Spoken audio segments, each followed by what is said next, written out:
Okay, Council, I'm going to call to order the Committee of the Whole for City of Duval, Washington on Tuesday, November 5th at 5:33. We'll start with the good of the order. We do have one presentation tonight as well, and so I'll invite Chase Barton to do the presentation shortly. I do want to just announce a couple little things. One is it is election night, and we do have 3 council members, so we'll certainly wish them the very best. We also have another member of the community that is running as well.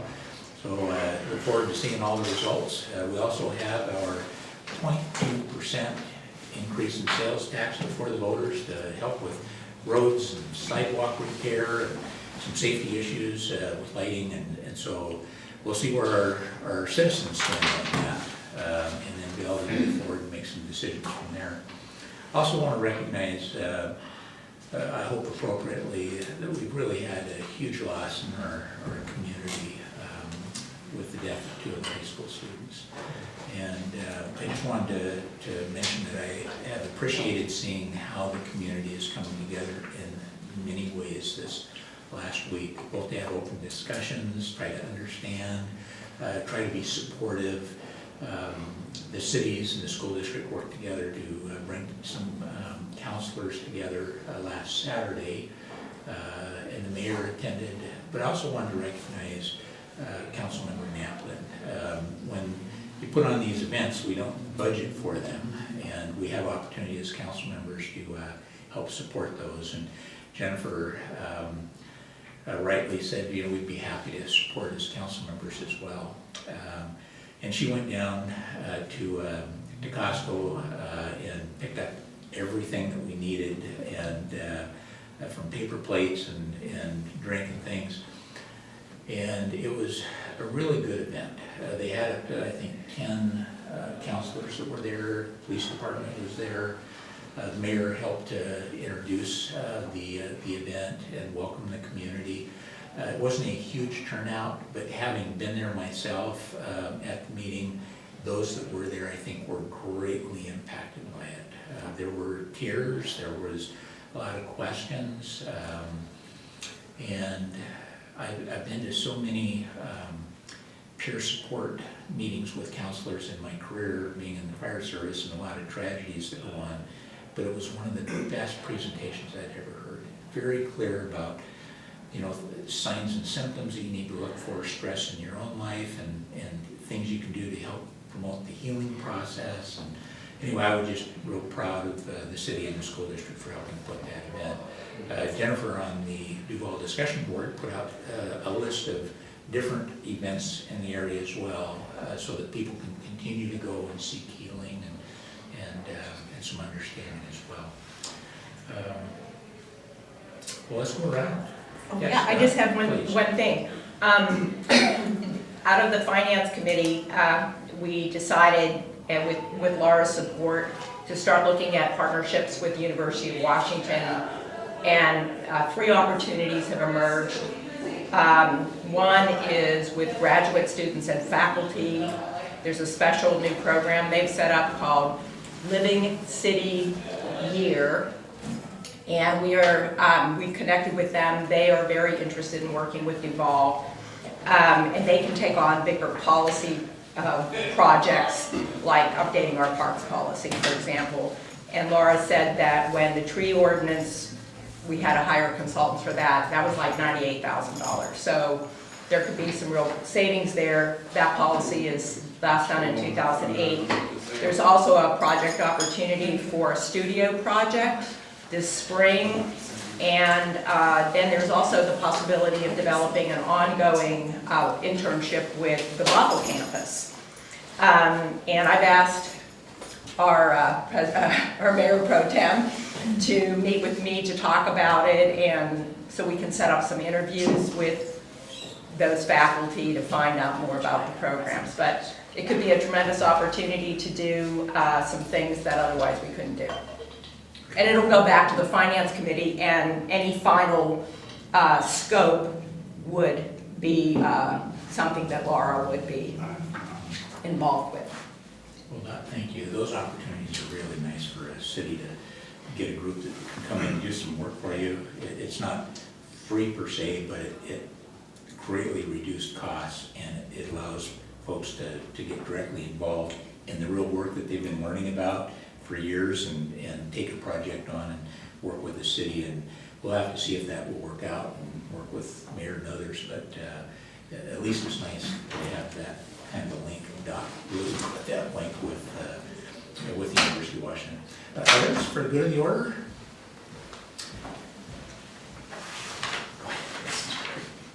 So I did email all of you the King County Regional Homelessness Authority information, and if you guys have any input for me, I don't know, I'd like to hear how the mayor feels about that letter too that came from.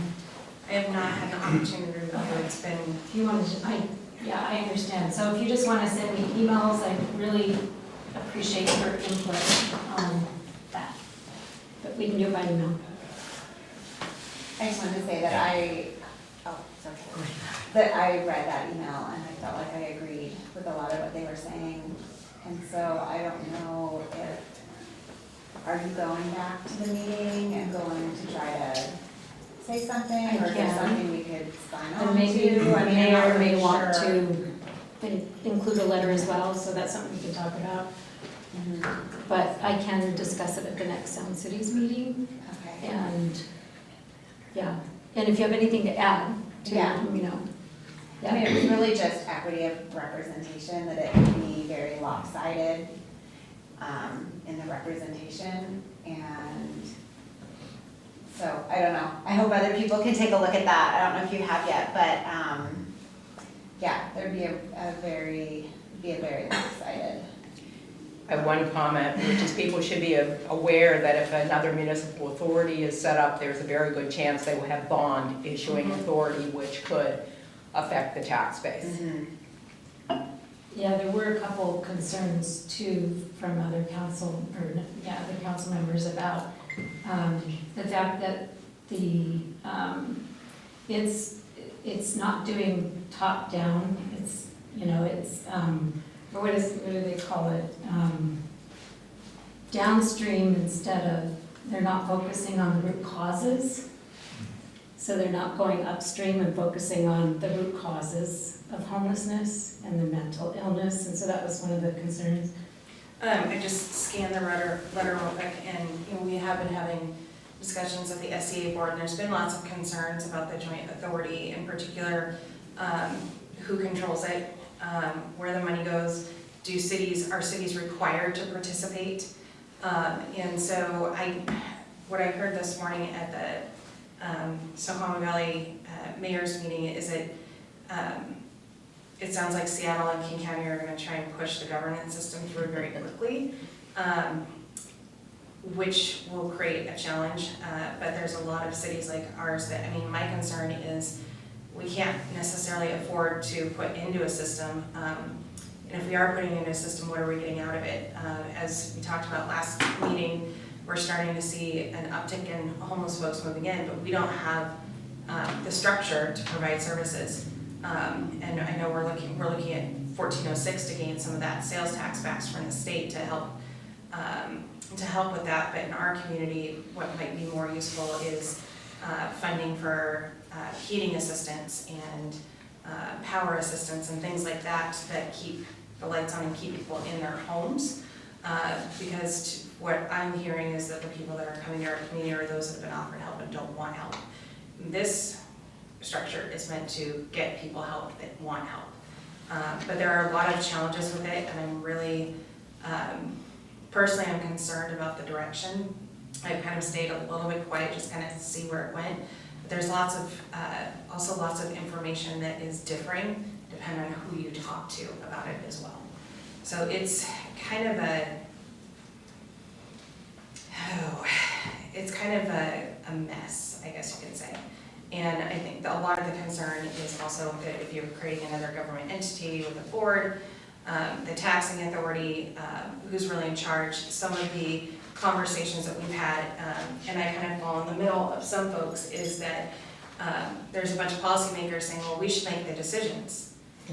Well, here's a challenge with that. The policymakers aren't the ones on the ground doing the research, working with this body of people And if it's going to become another political organization that's doesn't have enough professional weight at the table, that could be a problem.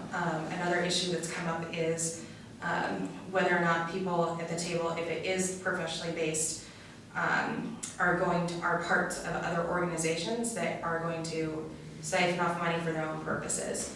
So I feel like this is actually way far away from where it should be as far as bringing it forward for any kind of decision.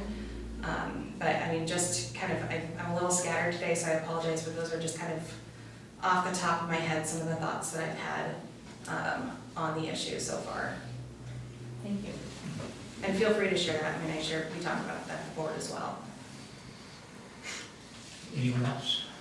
Any? So, we spoke about this earlier, but I just wanted to bring up something that has been brought up a lot in the past, and going forward, I know it's not quite the right time to talk about it now, but the form of government that we have here being council manager versus strong mayor, and looking at our future, I want to make sure that we don't miss an opportunity. So like I said, I know we're not ready to discuss it now, but in order to discuss it in the future, there's a lot of research that would need to be done. So I don't know if right now is the time, what council feels a good time to start an ad hoc committee of a couple of people or 2-3 people interested and just start doing some research and gathering information.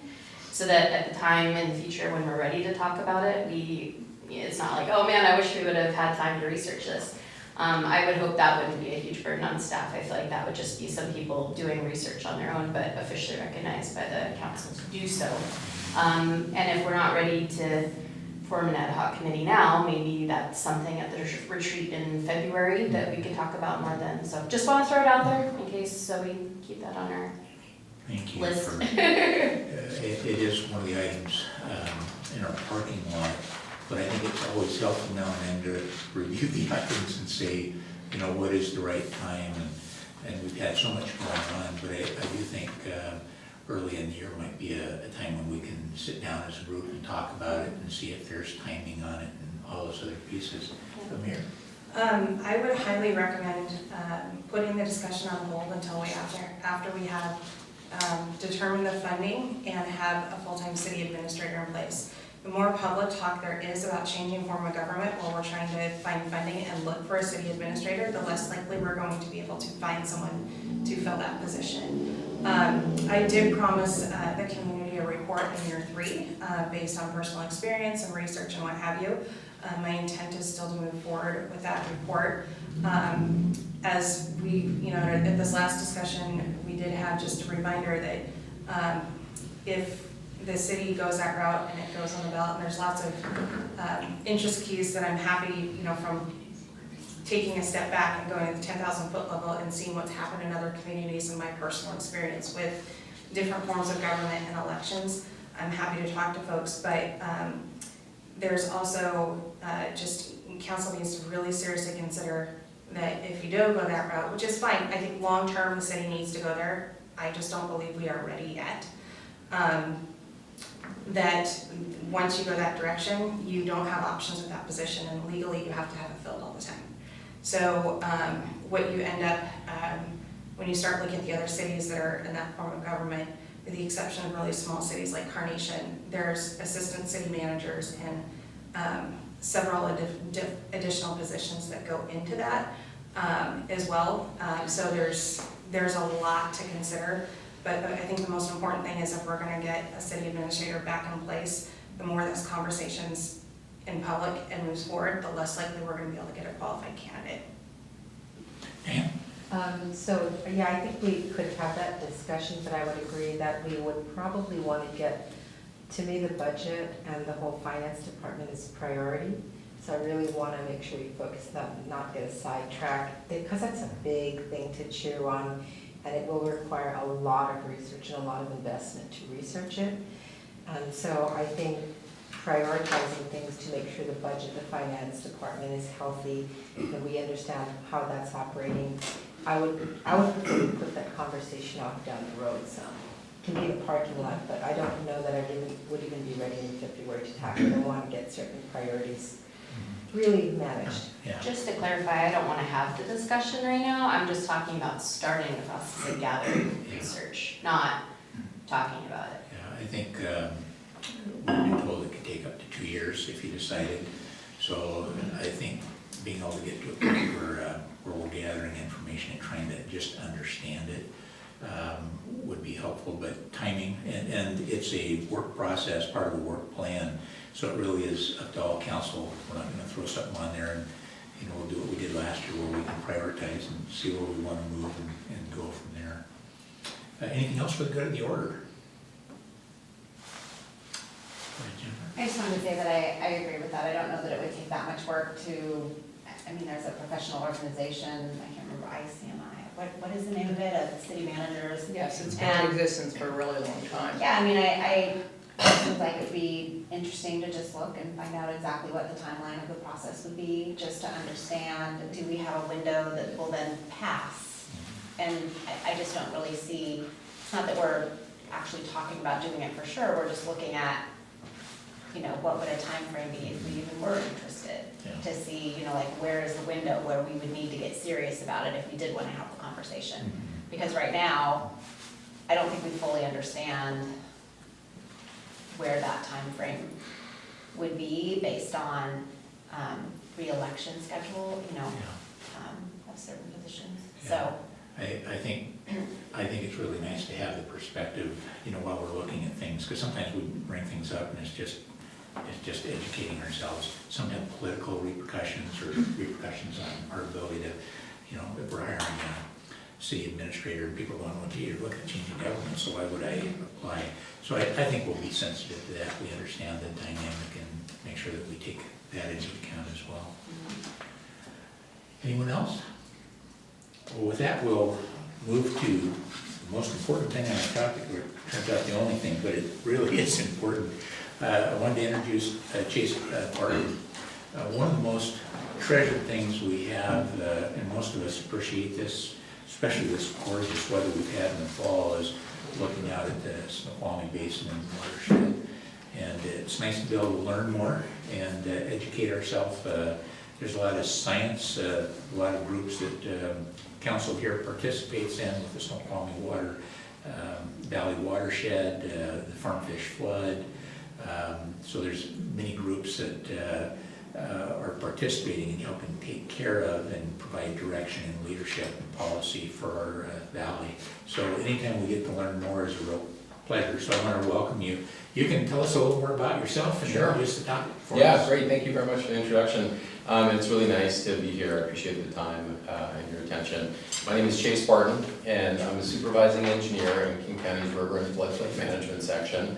And I manage a small group of about 8 people, which are engineers and scientists and planners who focus solely on flood risk reduction projects and program efforts in the Snoqualmie watershed, including the South Fork Skykomish. So that's the 3 forks of the Snoqualmie upstream of the falls, the mainstream upstream of the falls, the lower Snoqualmie, the Tolt, and the Raging River. I've been at the county for about 10 years or so, and I've been in this leadership position for about 3.5 years. And I'm really grateful to be here. I get to interact with a few of you sometimes, you know, whether it's a flood control district meeting or a watershed forum meeting, or, you know, with Laura with various meetings. But we really want to deepen our relationship with the council and with the city staff. So I'm going to tell you about some projects that we've completed in the watershed and some other studies that we've done. But really the objective is just for you to have a basis of understanding of the type of work that we do, so that when you have questions about floodplain management issues or about projects, you have contacts and know who to talk to. And then when we have things that we want to advance and need the city's input, there's some understanding of where we're coming from and who's calling you. So with me today is also Teresa Lewis, and she's on our team. She's one of our planners, and so she works really closely with different cities and is a pretty frequent visitor to the lower Snoqualmie. So I'll jump in. The timing is good. You know, we've already had our first flood of the season. Originally, maybe we were going to. There's more coming? I don't predict. It's possible. Probably not tomorrow. That's that we can say with certainty. So let's see, a handful of things I want to talk with you about tonight, are a few big construction projects that we've completed over the last 2 or 3 years, that have been near to Duval, just so you can understand more about those projects. And then talk about some studies that we've done and that are underway. And then just a reminder about the county's flood warning program and the service that is to King County residents, just so you have a good understanding of what that is. This can be a very conversational presentation, so please don't hesitate to ask questions as I go through. And if you have questions on different topics, hopefully we'll have time at the end. I'm happy to talk about anything else with the time that you have available tonight. So let me just jump right in. First project I want to talk with you about is called the Toll Pipeline Protection Project. It's been known by other names too. At one point, it was kind of known by the Winkleman project, and that was named for a landowner at this location, and that's the name of the facility. So this is just south of the city, and just. Let me see if this is on. Oh. Well, where the star is where the project location is, and that's just north of 124th. And so this is a project that we began planning in about 2012, and it took about 6 years to get it to execution, and it was constructed in the summer of 2018. And this is a location where ongoing channel migration and bank erosion was threatening the tolled water supply pipeline. So this is the water supply pipeline that the city of Seattle Public Utilities operates, that runs from the South Fork Toll Reservoir to many communities north into the lake. 100% of Duval's water comes through that pipeline, as well as about 2/3 of the water to Redmond, water to the Sammamish Plateau, Issaquah, about 1/3 of the water to the city of Seattle, Bellevue, Bothell, Kirkland, Woodinville, and the North Shore Water District. So, over 1 million people get their water through that pipeline. And from about, since about 1998, the city of Seattle and King County had been monitoring erosion at that site. And when it kind of got close enough to be an issue, we started executing the project there. There were a few other goals in addition to that. We saw an opportunity as we were developing the project to improve drainage through the Deer Creek system. And Deer Creek is the drainage where there was a debris flow in about 2010 or 11 on Larry Pickering's property when there was that beaver dam failure. So that drainage system comes through this project location, and we were able to address some drainage issues on hopefully 124th, as well as some neighboring agricultural lands through this project.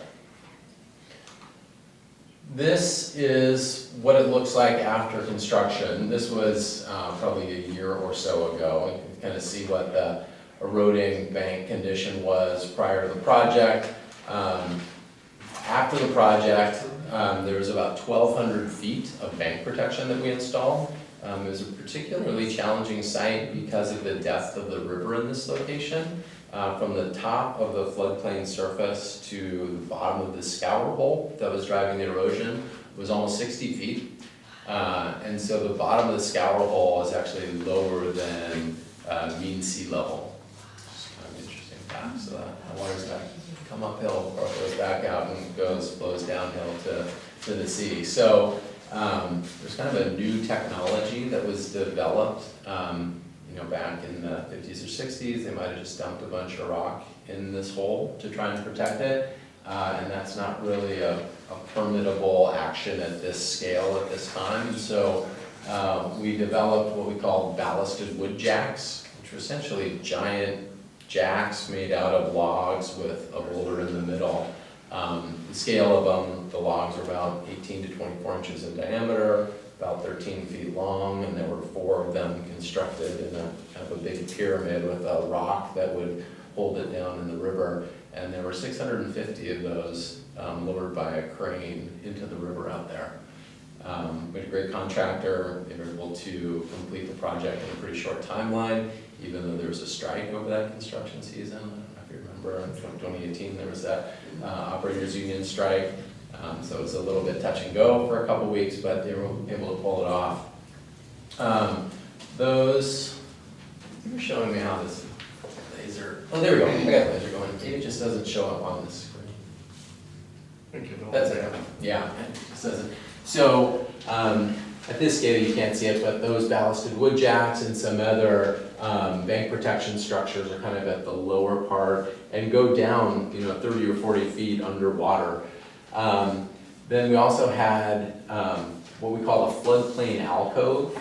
The old facility used to cut off Deer Creek, and Deer Creek flowed, see, I think I have another, I'll come back to this. Deer Creek would flow out through this channel, and then there was a crushed culvert with an inoperable flap gate.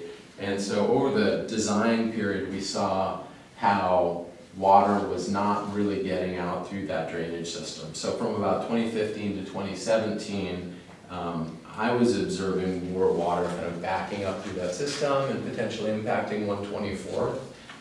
So if it felt like trying to get in and out before and after floods on 124th kind of got worse during that period of time, it might have had to do with the degraded condition of this culvert. So replacement of that culvert and improvement of the area behind it was a really important part of the project. And I'll focus more on the new culvert in just a second. So the construction contract was a little over $6 million. The total project cost was almost $11 million. And again, that construction happened over a single season, over really just about a 3-month period in the summer of 2018. We have done a little bit, again, here's the old culvert and the old kind of channel leading to it. What we did in the new configuration is set that culvert back where it was down here. We moved it all the way back and also moved the road away from the riverbank.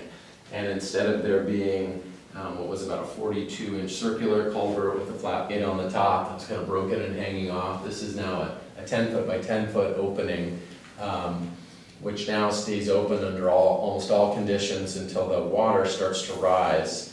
And then there's a float in the pond behind it that, under flooding conditions, as that comes up, that float trips and then closes the gate and keeps the water lower behind the gate during flooding conditions until certain conditions when there's flooding that's just valley wall to valley wall, and then it can't do anything. But there are certain conditions, like the last flood, it turns out, when that flap gate keeps water lower in the pond and keeps water lower at 124th.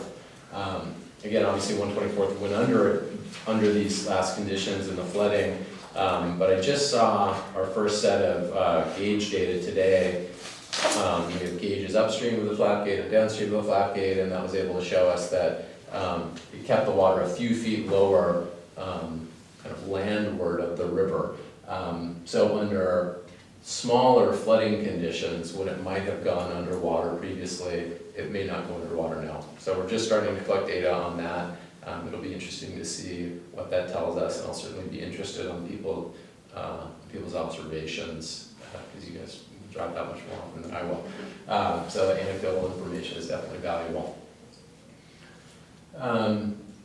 You guys have any questions about that project? That was a big construction project out here. I don't know that we did a lot of outreach in advance of it or anything, so yeah, please. I saw posts about people questioning voter safety going through there. Also, there were questions about how did it perform with the fall flood that we had? Did any of those things shift or move? I think there was concerns. People were just wondering what happened. Yeah, so far so good in terms of its performance, in terms of kind of the structural integrity of it, and in terms of the performance of the culvert.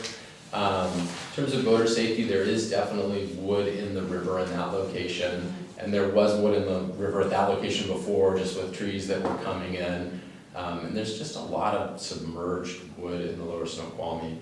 We did some survey of voter usage in advance of the project, and we had wildlife cameras up at the site for a full summer, and really saw mostly people paddling by in canoes and things like that. I know that there are motorboaters that also, fishermen and things that use the lower river, and and it's very avoidable. You know, a user type that we did not anticipate before this project were people on jet skis in the river, and I don't know if this is kind of a newer thing, I'm sure you guys are.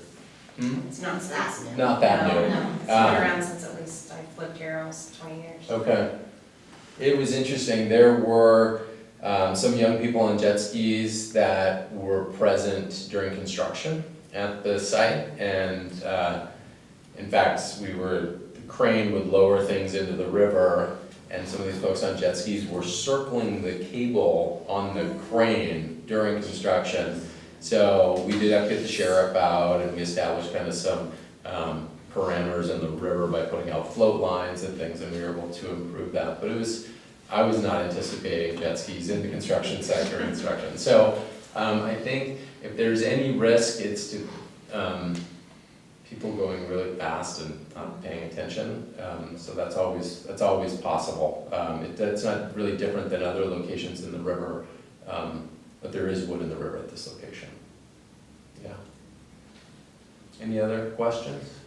Similar to what Councilmember Naplin was asking about how it fared after the last flood. Yeah. I know rivers and floods are pretty, not predictable in terms of what they do, but are there similar projects to this in other areas maybe that you know about how long this will last before it has to get repaired in some way, or is there just no way of telling that at all? Well, it has design criteria that we use. So the size of the wood that we specify for construction takes into account how it's likely to degrade over time.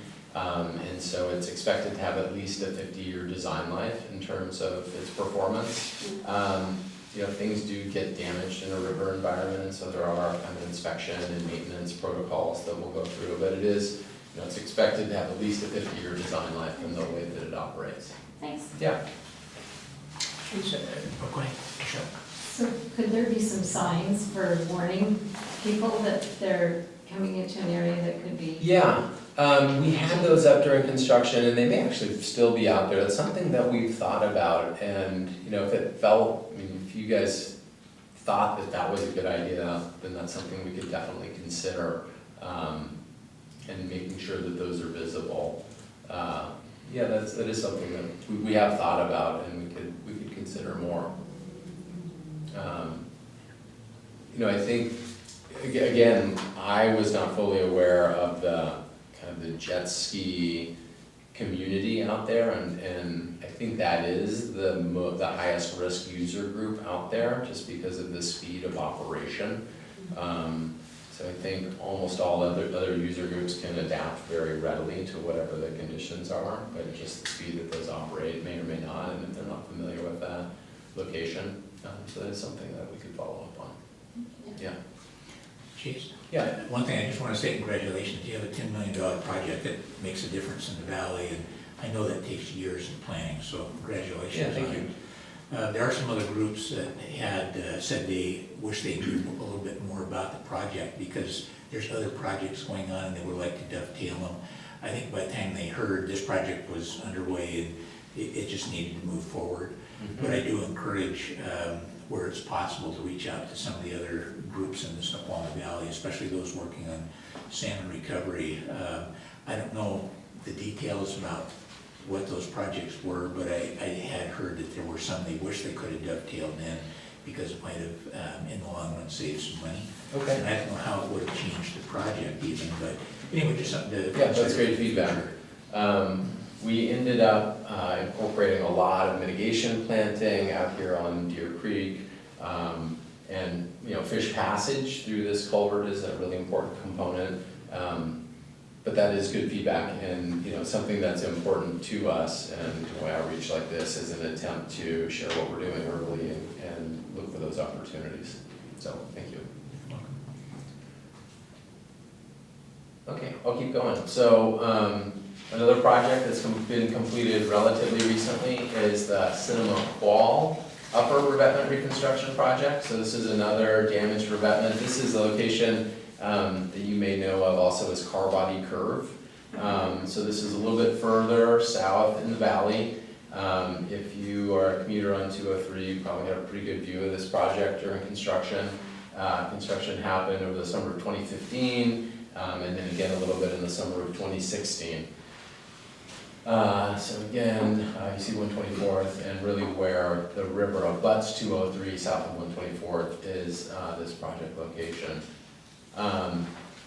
This was a spot, one of the few spots really where the Snoqualmie River abuts the valley margin. And so because of that, there's a lot of important infrastructure that is kind of funneled through that very narrow corridor at the edge of the river and the edge of the valley. And so that includes the Snoqualmie Valley Trail that used to be the railroad alignment, some really important fiber optic utilities that are in that trail, and then State Route 203 itself. So this was a project aimed to reduce erosion risks related to those and to reduce emergency measures that would be necessary if there were damages to them.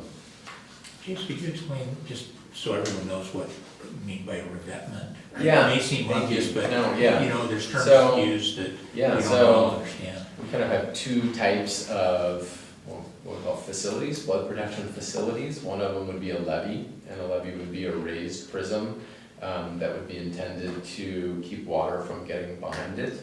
And there really aren't many levees in the lower Snoqualmie Valley. And the other is what we call a revetment, and that's a bank protection project. And so the intention of that is to limit erosion processes and kind of find a margin for the river. Thank you. Yeah, so it can potentially be overtopped by flood flows, but the idea is that the river can't erode past it. You know, I mentioned that it was called Car Body Curve. In the I don't have a historical photo here, but in about the 1950s, there were hundreds of car bodies that were installed at this location. They were really stacked at least too high, kind of rimming the whole corridor here, and they were cabled together. By the time we got to the site, there were a handful of distinguishable car bodies that were in various states of decay and falling into the river, and so part of this project was pulling that old kind of rotted material out as much as possible. I don't know who put those in. It might have been related to the railroad, and that's the most likely situation, but there's some great historical photos of guys standing on these car bodies, maybe not too long after they've been installed. I always thought it was related to alcohol in the corner. Say again? I always thought it was related to alcohol. Oh, yeah. Yeah, that could be too. I don't know if any cars went over the edge there, but we were happy to pull those out. So this project, this is kind of what it looks like now. There's been more growth at the site, but this kind of gives a clear view. What you can't see here in this site, there's some large wood structures again that kind of stick out here and provide habitat and also deflect the river away from the embankment. And what you don't see is that there's about a 40-foot steel sheet pile wall that goes straight down kind of at the base of this slope right there. And that sheet pile wall is really what is holding up this whole embankment. And then this is where the trail sits on what's called a stabilized earthen block wall. If you do drive this site regularly, you might have seen that there were some exciting things that happened. There was some cracking in the highway during construction, and as we did the excavation in order to install the project, there was some slope instability, and that threatened the highway at different times. And so there were some quick decisions made and some additions to the project to build a buttress out of rock, essentially to hold everything in place. And then we put in a temporary steel wall further up in the slope to keep the highway in place while everything else was put back together. And so those changing site conditions and just some challenges with construction made the project, which was intended to be the summer of 2015, kind of dragged on a little bit longer. And then we put the site to bed while there were, I think, 3 or 4 major floods that winter. And we came back out in the spring and early summer of 2016 to finish up that project. Few details on that one. The construction contract was a little bit more than the last one, about 7 million. Total project cost was also a little bit higher. And so far that project has been performing well. No major changes in terms of the structure. Trail's in nice shape. So far it's been a success. No indication in the highway that anything is still unstable, which is also a nice outcome. I see a lot of plantings there. Yeah. Have those grown in well enough? Because I imagine at some point, but I don't know how the water flows there, if it's a big danger that some of that soil behind the wall could get washed away and you need to fill back in, or if those are growing well Yeah, enough so that- those are growing, and the velocities in the upper part of that embankment aren't so high that it should erode that upper part. Yeah, so that vegetation should keep everything in place there. And there's a section where the upstream part, I don't have an overview map, where the wall is kind of buried and continues along the trail. So if there is some upstream erosion, this can happen sometimes in the river. That's designed to keep things in place for at least 30 to 50 years if it starts to erode in that direction. Okay. Any other questions about this one? All right, changing gears just a little bit, I want to talk about some studies that we conducted, really wrapped up in 2017 or so, but I think are important to share about, and I haven't ever had an opportunity to talk about it in this forum, so I just wanted to let you know about them. I can't get into great detail about them tonight, but I'll let you know some of the key findings from them.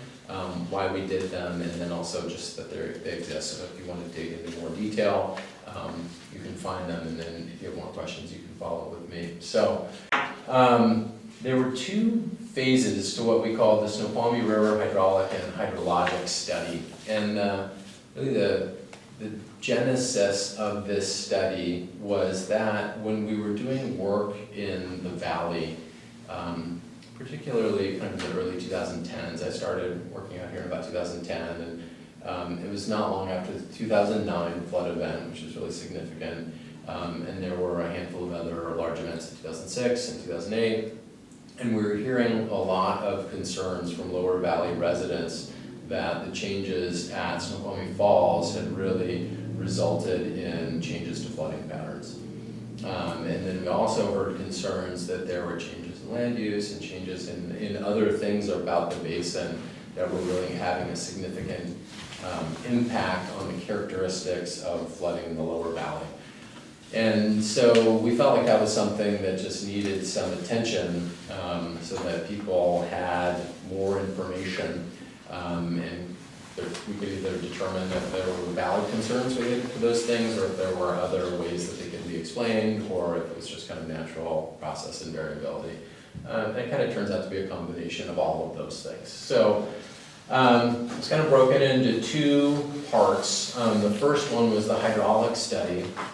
And this was essentially a replication of the hydraulic analysis that the Army Corps of Engineers did when they made modifications to the channel upstream, just upstream of Snoqualmie Falls, which was an intentional project that was done to improve conveyance through this section of the river and over the falls. Well, before I get into that, so that was the first part, is looking at the hydraulic conditions up near the falls, and then the second part was a broader look at hydrologic characteristics of the basin, looking at the gauge network within the basin, looking for trends in those gauges, looking at basin conditions like forest cover, changes in sedimentation, changes in development, climate change, like what other things might be contributing to changes in flow. And then we also did something where we just kind of looked at the natural variability in flooding to try and help us understand if that could describe some of the variants. So going back again, and before I jump in, we, in an effort to make sure that we were capturing the questions that were important to residents, because really this was driven by what we were hearing in the valley. We worked closely on the scoping with Cynthia Crass from the Snoqualmie Valley Preservation Alliance. And we contracted with a third-party engineering reviewer, a guy named Dr. Ed McCarthy, who does work for different folks in the valley too. And so it's really important to us that the work that we were doing could be, we were asking the right questions, and the answers that we were coming up with would hopefully be kind of accepted by the community that we're trying to serve. And as part of these, we had some outreach efforts. On the first phase, we had a presentation and community meeting in March of 2016, and for the second phase that I'll get into more in a sec, we had a presentation and community meeting in April of 2017. So getting back to the first part of the phase, first part of the study, the hydraulic study, we essentially did a detailed hydraulic model to understand the physical changes in the channel related to what was called the Snoqualmie 205 project. And the 205 just relates to a type of project that the Army Corps conducts.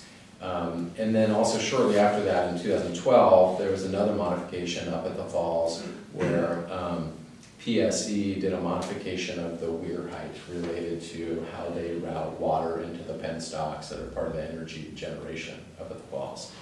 So we looked at the hydraulic impacts of those two hydraulic changes up at Snoqualmie Falls, and the types of results that we got were very similar to what the Army Corps had calculated, more than 10 years earlier in advance of their project. And we found that there was an increase of about an inch of water surface elevation in the lower valley. That was kind of the maximum around Carnation. And then that dissipated to really negligible by the time you're down in Duval. So it's about 0.09 feet, a little bit less than 1/10 of a foot, which was what the Corps had predicted and what everybody kind of agreed to when that project was implemented. And then the benefit to that was there was a reduction of about 1.4 feet up in the city of Snoqualmie. And the city of Snoqualmie has been the city in Washington that has had the greatest number of kind of FEMA claims post-flood disaster. So that was, kind of a multi-party project that was implemented in order to provide that flood risk reduction. Up to about 1/10 of a foot, so about an inch. Okay, good. Yeah, and then that dissipates further downstream.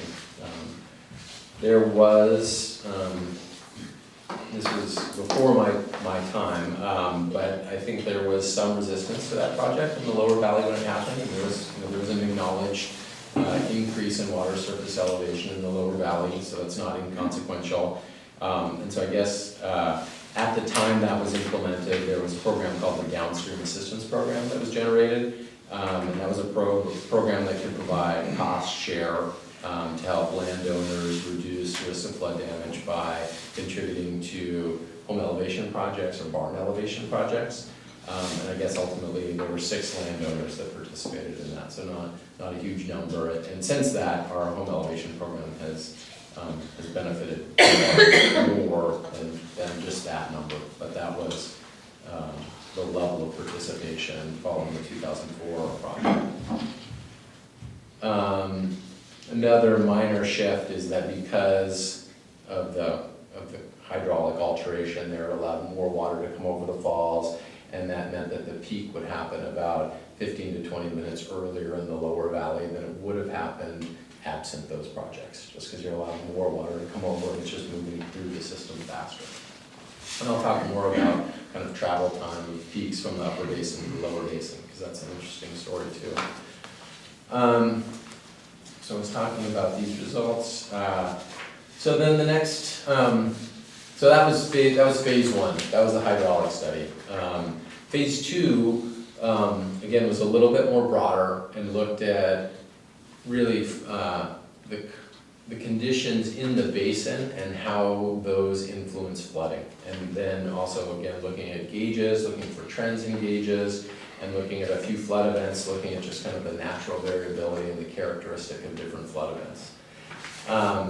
So let's jump into that. So we spent a lot of time looking at the gauges within the Snoqualmie system. And so these are the important gauge locations that we use. There are 3 gauges in the upper basin, the North Fork gauge, the Middle Fork gauge, and the South Fork gauge.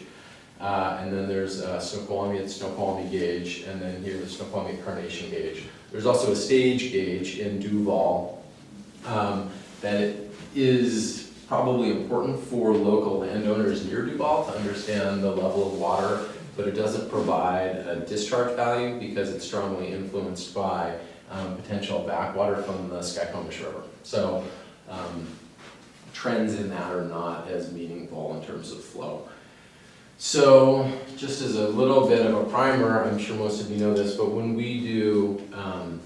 we're doing flood warning work, we do something where we look at the sum of these 3 gauges, and we call that the sum of the forks, because the magnitude of these, we can predict what's happening downstream, and by using these gauges further up in the system, it gives us more advanced warning of what the magnitude of flow could be by the time it gets to more developed areas and then moves down through the system.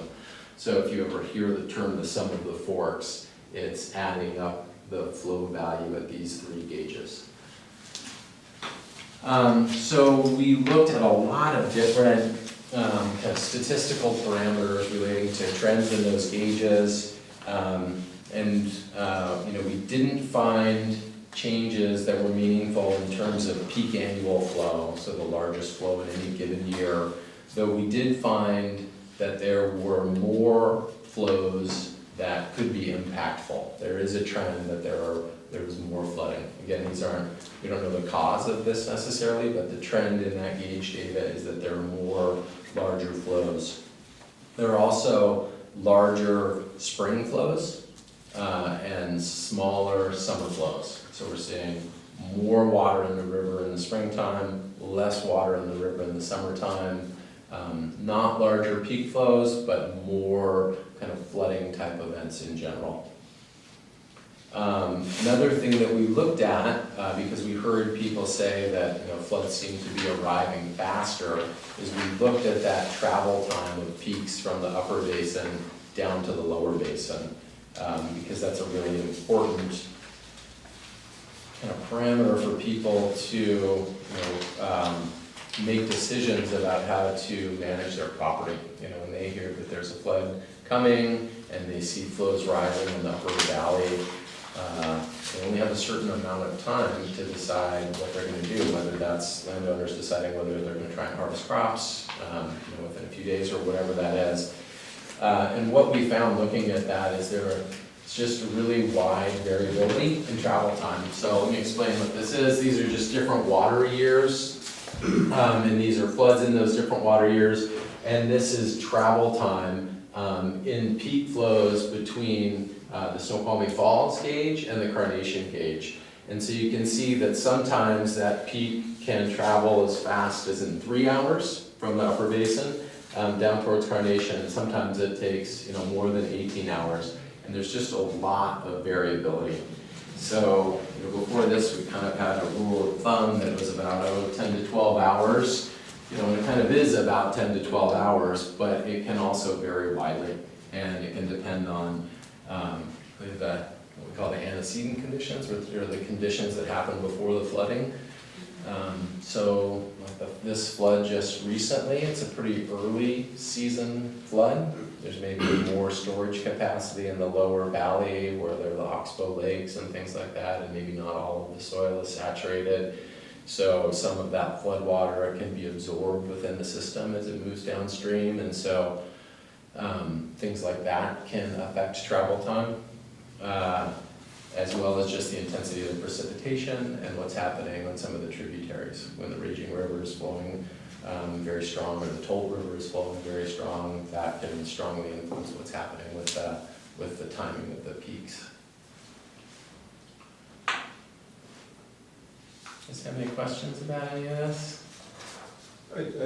Yeah, So please. on this, using this calculation, Yeah. is there a norm for what Duval could expect from the time it floods Incarnation till the travel time to Duval? You know, that's a great question, and we have similarly used kind of about a 10-hour delay time. And I don't know that we've looked at this through that, but that's a good question, and that might be a follow-up analysis for us to do. So, again, kind of the rule of thumb is that 10-hour time frame, but I would expect that to vary, though maybe not quite so much because there weren't the inputs like the Toll River and the Raging River between those gauge networks. I was just gonna add, because I've driven before, Yeah.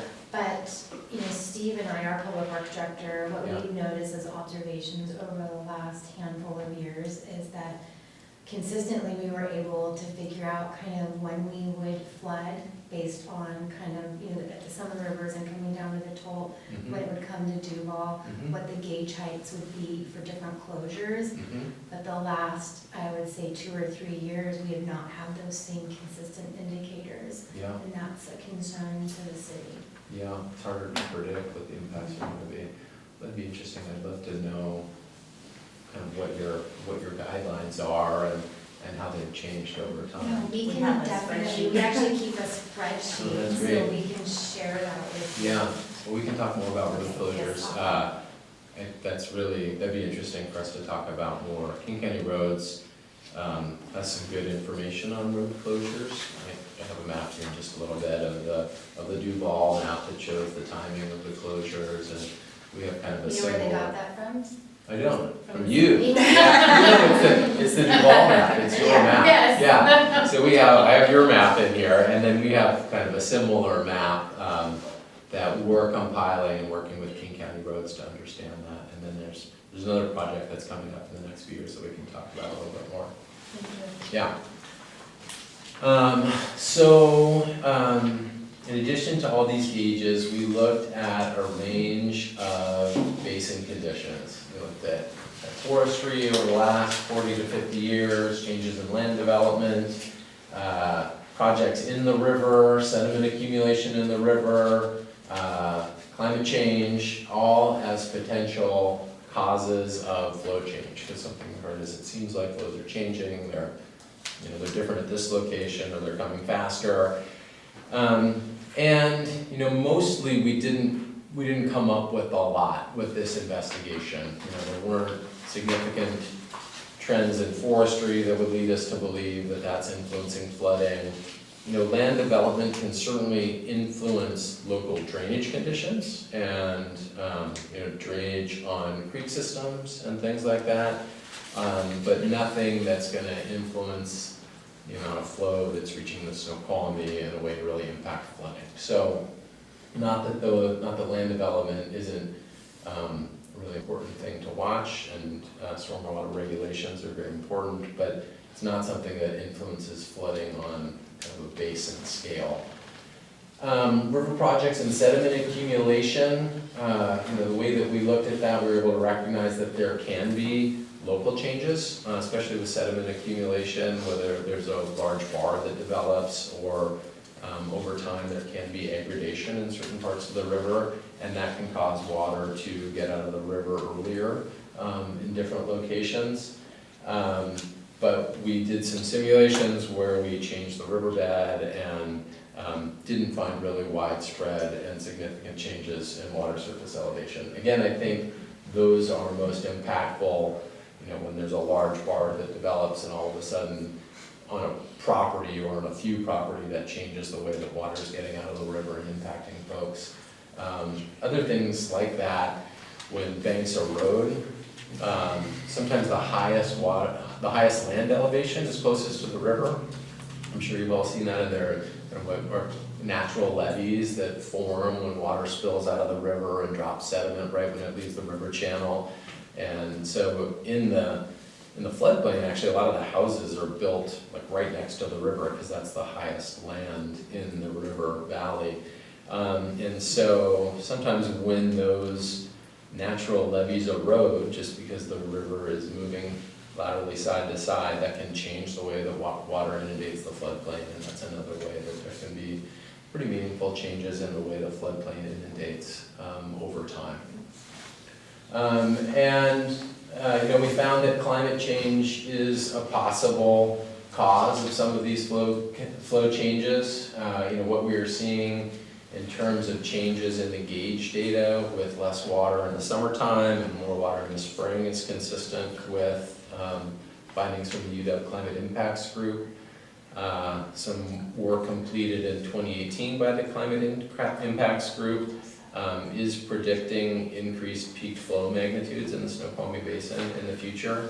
And there's some follow-up work that they're doing now to try and refine that work that has just been initiated recently. I'd be happy to come back and share that. Jennifer, did you have a question?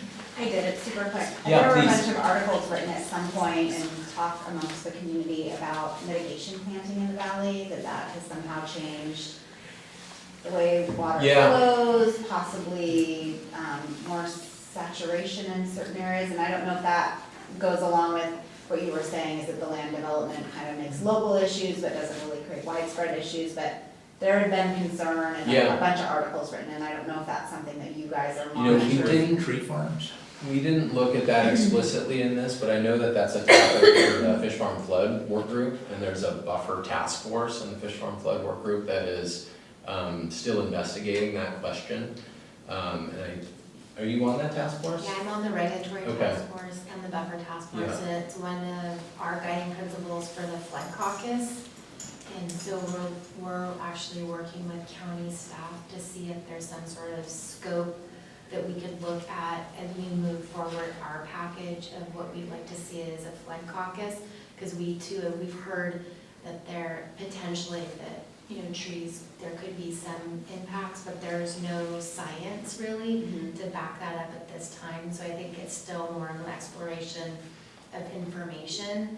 But we definitely acknowledge that the comments are out there and that they do change the environment. And so we're not 100% sure. It's still work that I think that our group's looking at, and then ultimately the county would need to look at. But the county, just so everybody knows, the county isn't the permitting agency over that. That was done through a federal program. And it's on the Snohomish County side that The didn't Pierce have City this, the side, Pierce yeah. City. So it's a little bit of a challenge for us to navigate that because it crosses a county boundary as well. Yeah, I did have talked recently with somebody who's kind of a county point person with NRCS who implemented that project up in Snohomish County. And I guess the status of that is that NRCS has kind of taken responsibility for some of the impacts there, I think mostly related to drainage infrastructure, because a lot of the planting, some of the planting that they did at least impacted some drainage tiles in the fields adjacent to that project. And my understanding is that they're planning to come and make drainage improvements to help with the drainage of that. It doesn't get to your question about kind of changes in land use and the floodplain. So you don't think that downstream is making the water take longer to drain out of Duval and make our roads available to you? I don't think so necessarily. Yeah. I mean, there are changes in land use can change water surface elevations, whether it's a planting or somebody putting a different crop in their field, or somebody not putting any crops in their field and it going fallow. And so there are a lot of different land use changes that are happening. And to date, there haven't been floodplain permits at the federal or local level that trying to influence the way that people do planting on private or public lands. So there are a lot of floodplain management restrictions in terms of physical modifications, whether it's putting fill in the floodplain or putting something that could be an obstruction in the floodplain, but there haven't been restrictions related to planting. And I think the work on the buffer task force will continue to look at that and try and see if there are guidelines or other ways to get at that question. But I don't think we have an answer to that yet. Okay, let's keep going. Is the timing of all this okay for you all? I want to respect your time. I don't have too much more to go, but I just want to make sure. I'd say, we like to have a little time to be able to get to our council meeting. Sure. And we had one other thing I wanted to bring up. Okay, great. Also, so, Yeah. I don't know, 10 minutes or so? That sounds great. Does that work? Yeah, no problem. Perfect. So the next part of this study kind of, it looked at natural variability in flooding. And so we kind of called this the anatomy of a flood, just kind of looking at what a flood looks like, some comparisons of a few different floods. And so we looked at the January 2009 flood event and then 2 flood events that happened over the winter of 2015 that were similar in magnitude, kind of absolute magnitude, but really different in their expression on the landscape. These maps just show precipitation intensity. I won't spend too much time here. And I'll go to this plot, which shows the 3 different flood events. The January 2005 flood event, the 2015 flood event, the December 2015 flood event, and then the January 2009 flood event, which is the largest flood on record in the Snoqualmie. Kind of on a time scale here and on discharge here, and that's at the Carnation gauge. And you can see that these 2 floods in 2015 were about the same magnitude, about 55,000 CFS. And this flood in January 2009 was about 80,000. It turned out to be, almost 88 ultimately. This comes in a little bit lower for some reason on this plot. For comparison, the flood that we had just a couple weeks ago probably would have looked something like this. It was a little bit more than 40,000 CFS. It probably didn't rise quite as fast as this. But what this plot shows is that for, you have a question? I'm just curious, does the snowpack melt influence flooding substantially or a little?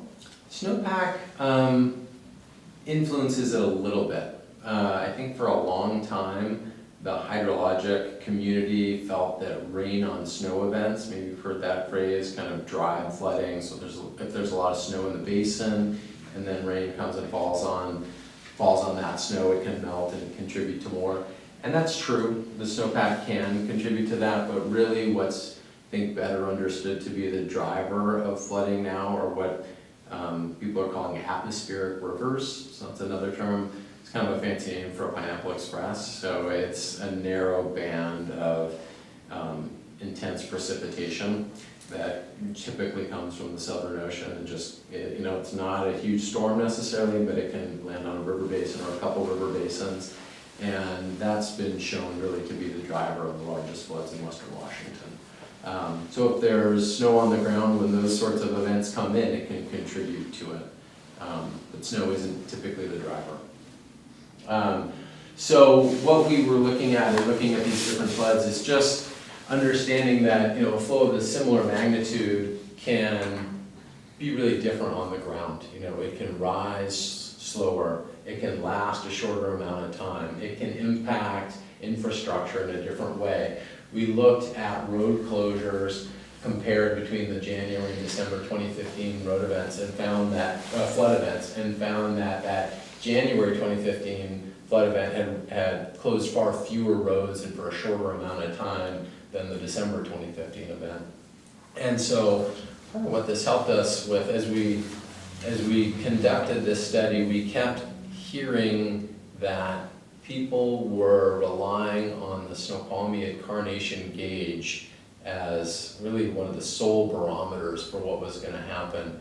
And this helped us recognize that flooding can look so many different ways for a single point of data in the valley. And so one of the results of this was that we came out of it wanting to explore adding more river gauges in the lower valley, and that's something that we're still getting underway. But in the time since we finished this, we've been working with the SVPA, working with Cynthia, and we've helped fund the initiation of their citizen gauging network, which they've been working on for the last couple of years and really just went online before this flood season. So if you go on the SVPA's website, they've got kind of a local gauge network where you can see their gauges and Some of those are located in locations that can help people understand the relationship between those gauges and local road closures. So we're interested to see how that works, and we're also going to explore the potential to put another USGS gauge in the lower valley. Okay, so any other questions on this kind of before? Teresa, you have to go off to another meeting. I apologize, I have another Okay. meeting. Yeah. Thank you. So, kind of following up on the Cross Valley road closure issue, I just wanted to highlight that in the Flood Control District's 2021 budget, the budget that is just about to be approved by the Flood Control District has $250,000 both in 2021 and 2022 for a study that the King County Road Service Division is leading, and it's looking at potential improvements to the 4 Cross Valley roads and what the options are for improving egress on those roads under flooded conditions. So that's a study that I'm really interested in and will participate in. I think that this dollar amount is a match amount, and King County Roads is also looking to get federal dollars to conduct a larger study. So that's something that King County will certainly want input on from local jurisdictions, and there will be more follow-up to come. I don't know the detailed scoping of that study, and I think it's still underway, but this is an idea that people have been wanting to implement for a long time, and so it's exciting to have it in the budget right now. I don't know if there's any follow-up conversation about that. I know that's We actually have one of our council members, Michelle Hogue, that sits on the committee. Yeah, So she'll be seeing that if she hasn't already seen it. I've seen a little bit of information, but not detailed information. yeah. I don't know that there's that much detailed information yet. I think it's still in the works. I haven't seen Okay. So that's something that you can definitely expect to be involved with more in the future. And then, as I was mentioning before, I want to make sure that you all are aware of King County's flood warning program. We have a flood warning center that opens up during flood events. We have kind of a 4-phase flood warning system. Once things reach phase 2, that's when the warning center opens. Phase 3, we send out patrols out into the basin to inspect the facilities and look for flood impacts. And phase 4 is just an indication of more severe flooding. There's a flood warning app, which is a very helpful app that can show you real-time flows and also the predicted flows. You can download it for an Android or an Apple phone. And you can also sign up for flood alerts, and these are phone or text or email notifications when flooding is predicted. So these are all really helpful tools for outreach to citizens so they can be well prepared. Yeah. I'm signed up for the King County Emergency Alert System as an example. Does that dovetail with that, or is that a separate thing we would have to sign up for? I mean, it would be Did great you get if flood warnings a couple weeks ago? no, I did not. Okay, so no. Well, But that's a that's good why I'm question. asking, Yeah. because if that dovetails, Yeah. then those types of, it seems to me if it would dovetail with that, that would just be Yeah. one less Yeah. app you have to have on your phone. Yeah, one last thing to sign up for. And it seems like there should be a way to interface. Yeah, I will follow up on that. Thank you for asking that question.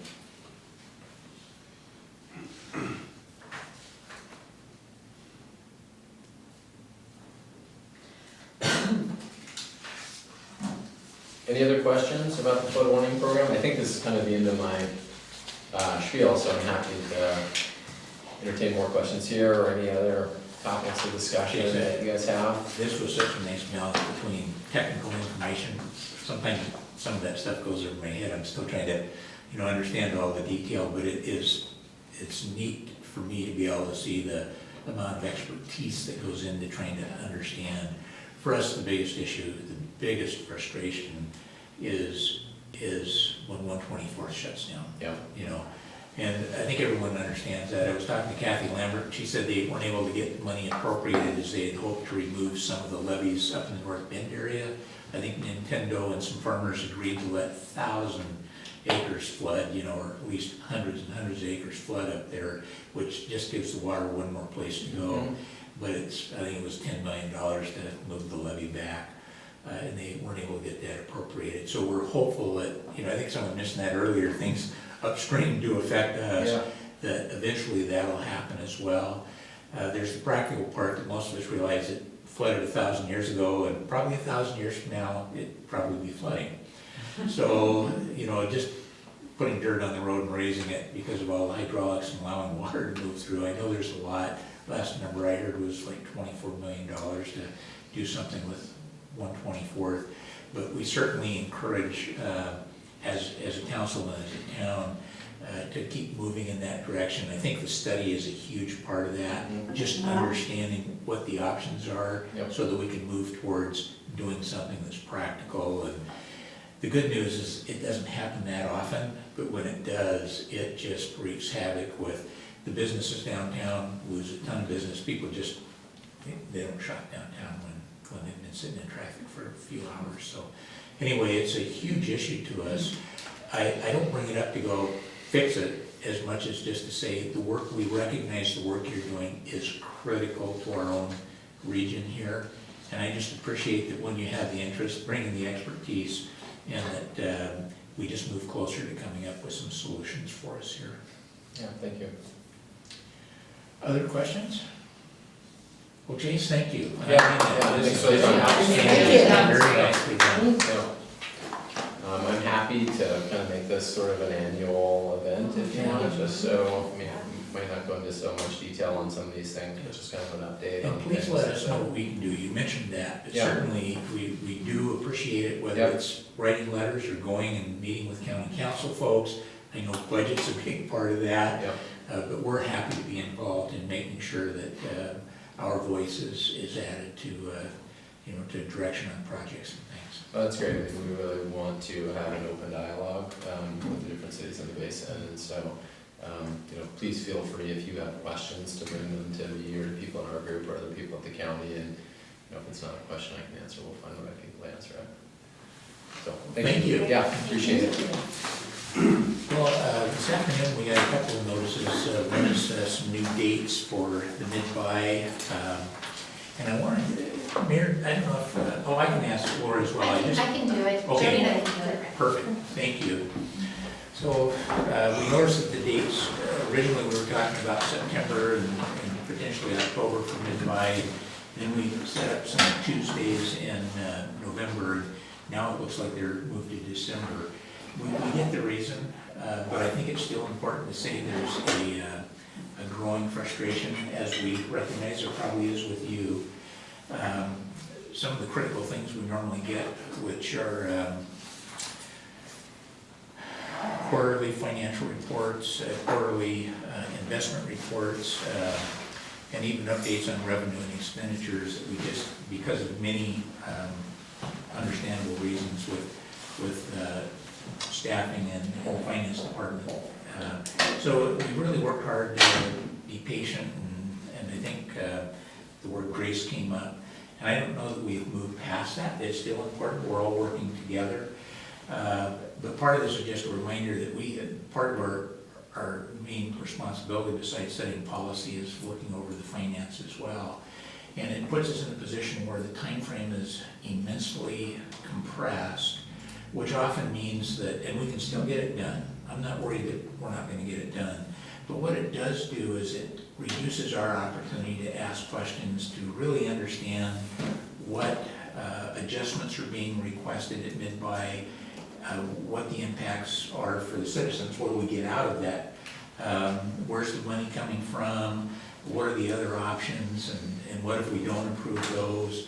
So it reduces our ability to be able to have that kind of input. And sometimes it moves from frustration to anger, where you just say, this isn't right. The anger doesn't do any good for us, any of us, and I'm not sharing anything that you don't already know, but I think it's important to be able to say we still need to work together. And I know that you're doing everything you can to help bring that stuff forward. I know that Amy De Los Santos is still working on the building blocks to provide what we need. But it's a challenge for council, especially for many of us that are new, to be able to have the information, have it early enough, and have the kind of collegial discussions that allow us to come up with, good solutions and decisions. So I felt it was important as Mayor Pro Tem to express that concern and let you know that, we're still here to work with you. I think it really helps having the Finance Committee, because one is, the committee certainly understands better, and it helps us as a council then to have a better perspective. I don't really have any, requests right now, other than, there's just that deep disappointment that things are being bumped clear into December when it probably should have been done earlier. We probably can't change that river course right now, but I think we need to do whatever we can to try to avoid it, or even find ways to bump it up even by a week would be immensely helpful for us. Thank you. Obviously, there's not a lot that I think that Carrie and I can say, and we obviously share the same, the same concerns.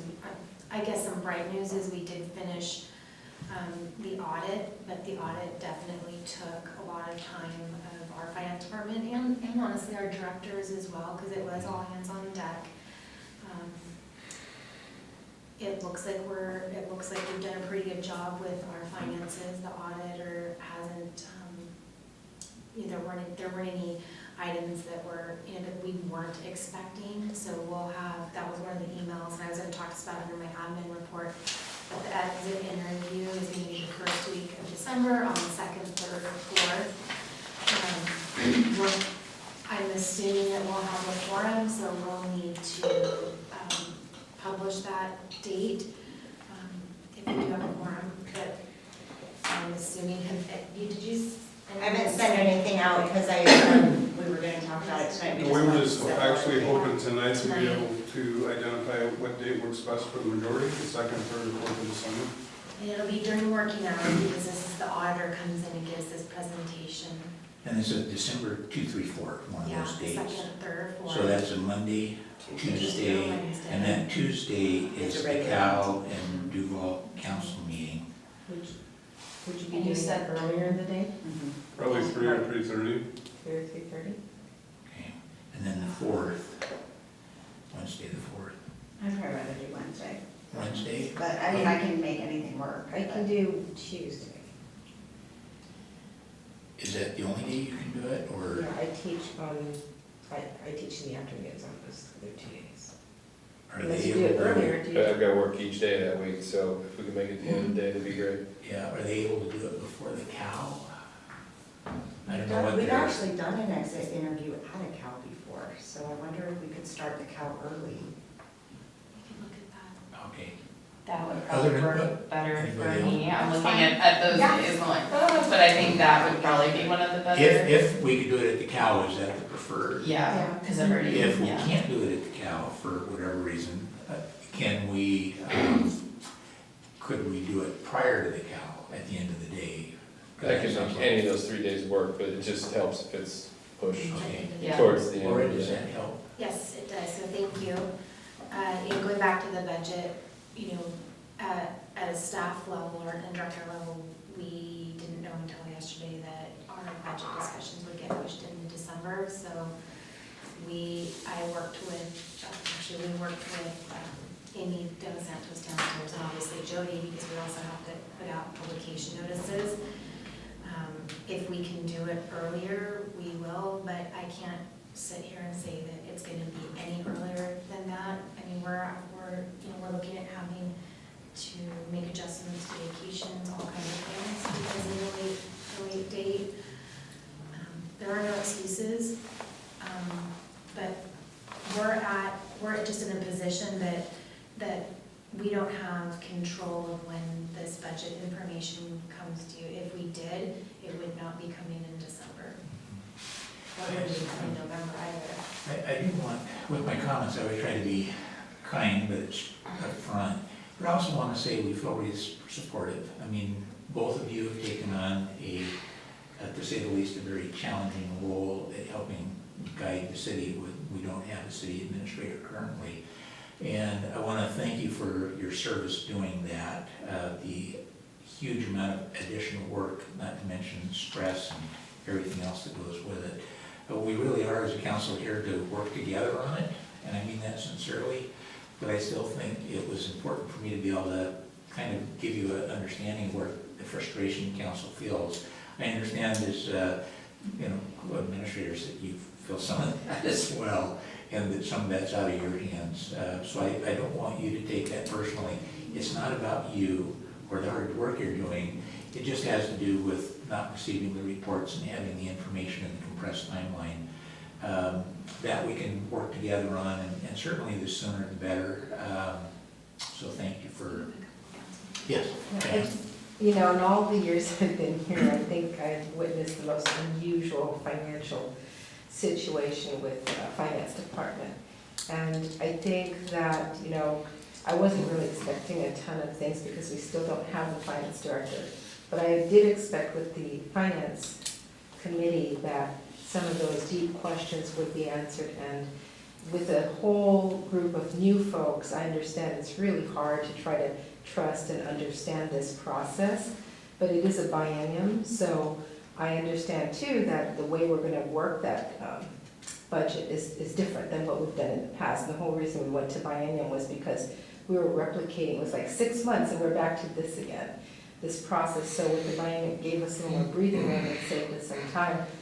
But I don't recall ever in the history of being here, no finance director, payroll person gone, no administrator, and a skeleton crew. We have less people today working in this city than when I first started here, with half of the volume of population. So I kind of understand why we're up against the wall like this. And I think that from all the years of working, and if the auditor, I'm looking at the exit interview, and if the auditor is going to be okay, I'm going to feel pretty good because we are doing a biennium, so I'm not shaking in my shoes here. And Well, thank you for that perspective. I just wanted to say something that goes along with what you're saying, that this is a review. And my expectation, I think it was expressed at the finance committee, that what we're seeing is what the budget looks like with the existing obligations. That there will be no new requests in this process whatsoever. That it's what has already been approved, what obligations we have that we already have made. And so, because I think that's when the budget gets very, very challenging, is when we're trying to add new things and then we're having to make decisions about what we can or can't do. And so I really want to see only the bare minimum. So it's basically just a budget review. Where are we at? Do we have to make any adjustments just to get by with the current plan? So That is the goal and the mission, that is our expectation Okay. as well as, co-administrators. There aren't going to be, when budget amendments come, they're going to be because we've already approved a contract. And so Okay. that would be the only adjustments. I just want to make sure we aren't going to be presented with new ideas that we're going to have a very short time frame to decide on. Well, with that, the cow is adjourned.